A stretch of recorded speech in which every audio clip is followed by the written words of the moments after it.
This one weekly dividend ETF by YieldMax is up 90% since inception. Of course, I'm talking about CHPY, one of the fan favorites for YieldMax right now.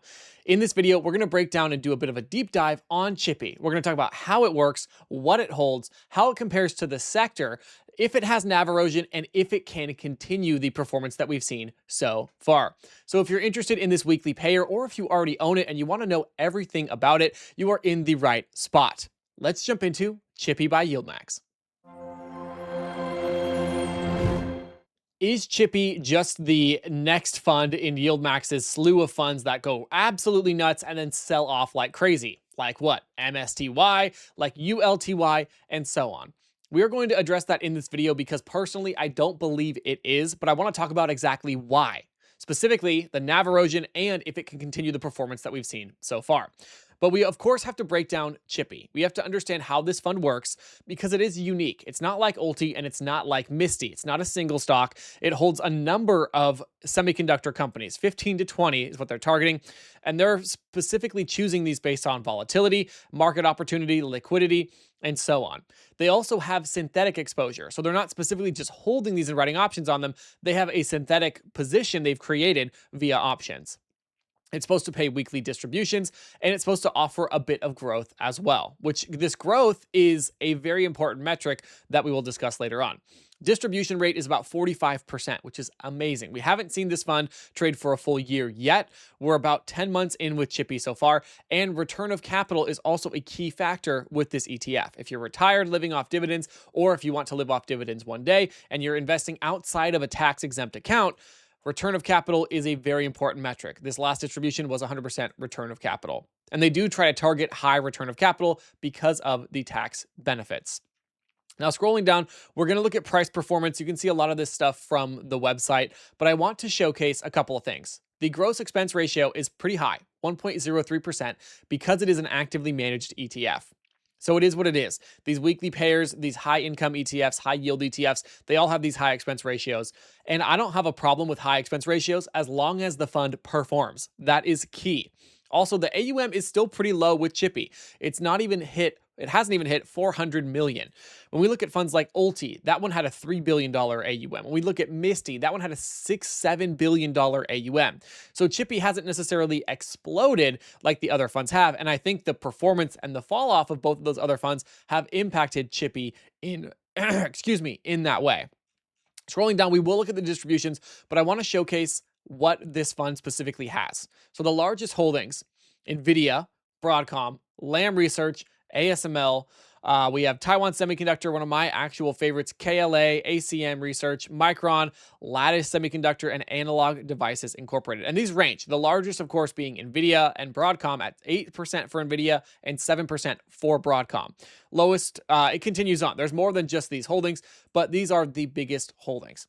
So CHPY is an interesting ETF. If you like those underlyings, that's really key for if this fund is something that you should be investing in. It's also important to understand the risks that come with CHPY, which we're going to take a look at right after we check out those distributions. Using Seeking Alpha, we can see I have the distribution history pulled up, and it is a weekly payer, which is really important because I am obsessed with weekly dividend ETFs. So obsessed that I actually created an entire Google sheet. I had it created. I didn't create it. I had it created by a professional to track weekly distributions, and I use it on my channel. If you want to check it out, use the link in the pinned comment down below, and let me know what you think. I'm always open to making improvements and making it a good product that people will use weekly to track their distributions. Now back to CHPY, we can see it does range quite a bit. The distributions with these ETFs, it's common for them to bounce all over the place because volatility shifts, we have price performance changes, and all in all, it's been pretty consistent in terms of what the average income ETF looks like. Now, payment-wise, per share, it costs $60 a share, and you're getting anywhere from the lows, we can see around 41 cents per share, 39 cents per share, almost 40. And to the highs, we see 53. The last couple distributions have been pretty high. And since in 2026, they've been pretty consistently high, which is really solid for this fund. And that is why a lot of investors absolutely love CHPY. When we look at the dividend scorecard, it has a trailing 12 months distribution rate of 31.65%. Because it has only been out for about 10 months now, this is skewed, right? Because there's still 2 months of no distributions that are pulling this down. So it does yield roughly 40 to 50% on the high end, probably a little bit closer to that 40% distribution rate, which is absolutely amazing. In the last 12 months, it's paid out $19.29, which is, again, amazing. That's why people are really interested in this fund. It pays out high distributions, and so far it hasn't had any NAV erosion.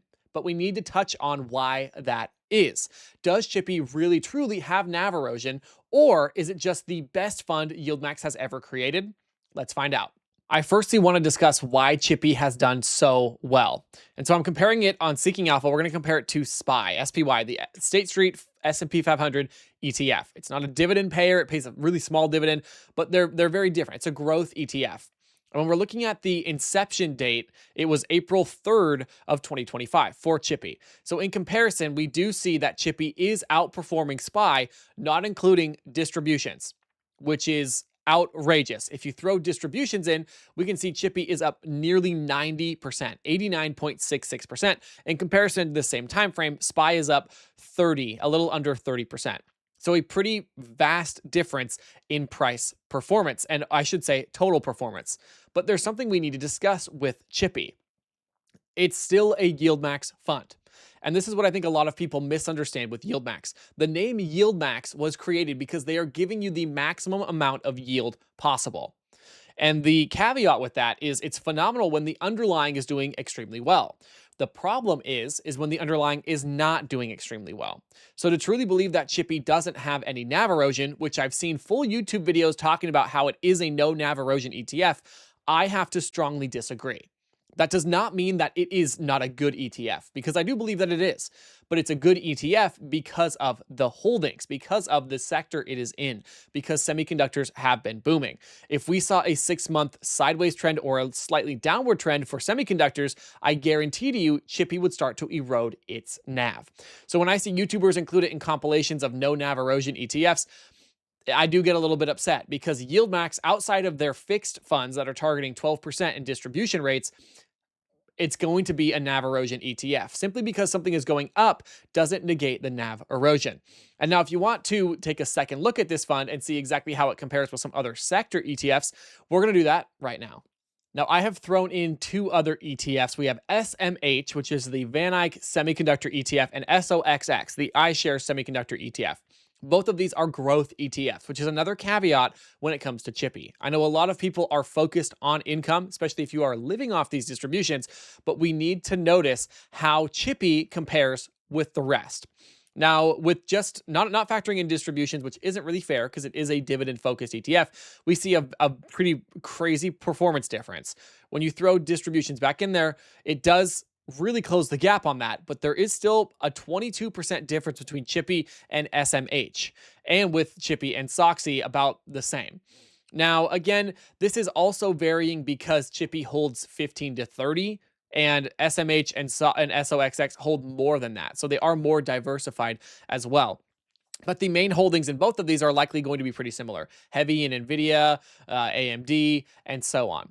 But I do want to mention there is a pretty big difference here between the growth and the income side, where SMH has significantly outperformed CHPY. Now, of course, you're not getting income on it, but it is what it is. We have to remember that income, that you are capped when you are focusing on income. And that is where the difference between these two ETFs really shines through.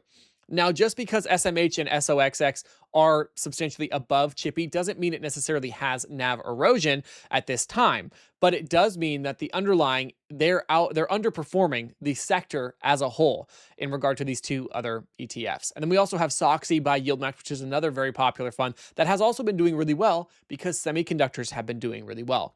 So to truly understand, can CHPY maintain this yield, maintain these payouts, and maintain not having NAV erosion, you have to be really strong on semiconductors in the next year to 5 years. So let's take a look at an article talking about semiconductor production and if we can really maintain these high payouts and this amazing performance. To finalize this video, I want to showcase this prediction on semiconductors. We can see the path to $1 trillion in semiconductor revenues is approaching quickly.